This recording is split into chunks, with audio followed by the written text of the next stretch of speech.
Ahmed Elkanous, conseiller communal de la commune de Molenbeek, autrefois membre des Engagés, mais qui a quitté les Engagés et qui est maintenant à la tête d'un mouvement qui s'appelle Molenbeek Autrement. Bonjour Ahmed Elkanous. Bonjour. La gestion de Molenbeek sur le plan politique, ça reste un bras de fer permanent? C'est pas seulement un bras de fer. Nous rencontrons des problèmes qu'on pensait avoir disparu en matière de gouvernance, en matière de management.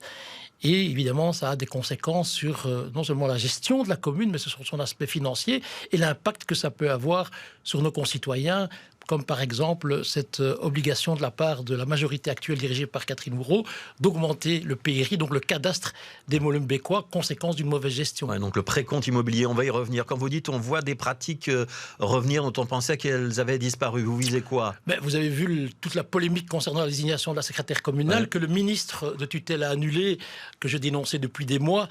Par exemple, vous avez une première candidate qui est secrétaire politique du Parti socialiste à Schaerbeek, qui est membre d'un jury, qui se présente comme candidate et qui va être évaluée par le même jury auquel elle a appartenu. Et puis récemment, la deuxième candidate qui a été vue sa désignation annulée par le ministre, qui se faisait évaluer par la présidente du comité de sélection, c'est-à-dire Catherine Moreau. L'annulation, c'est aussi parce que toutes les voix n'ont pas été prises en compte au moment de la désignation. Il y a aussi d'autres dérives que j'ai dénoncées. Vous parlez de dérives?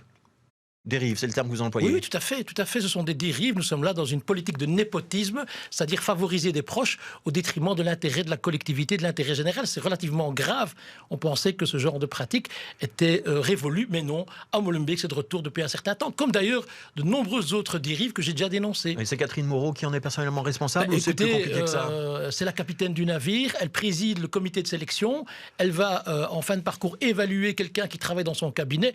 Vous comprendrez que ça étonne plus d'un, d'autant plus qu'il y a eu 3 annulations. Ce n'est que la 3e fois qu'on a, soi-disant, désigné cette personne, alors qu'il y avait une excellente candidate qui a réussi les deux premiers examens au niveau écrit, qui a quand même fait mieux que la candidate choisie par Mme Moreau, qui a été, je dirais, laissée de côté. Et ça, c'est tout simplement inadmissible. Vous êtes membre de l'opposition. Est-ce que vous n'êtes pas juste en train de jouer votre rôle d'opposant avec un petit peu de crispation en plus parce que vous n'avez pas des bonnes relations personnelles avec Catherine Moreau? Ce n'est pas moi qui le dis. Ce sont d'abord l'ensemble des conseillers de l'opposition, mais aussi de la majorité. Je vous invite à regarder le vote, vous comprendrez que ce vote dépasse le clivage majorité-opposition.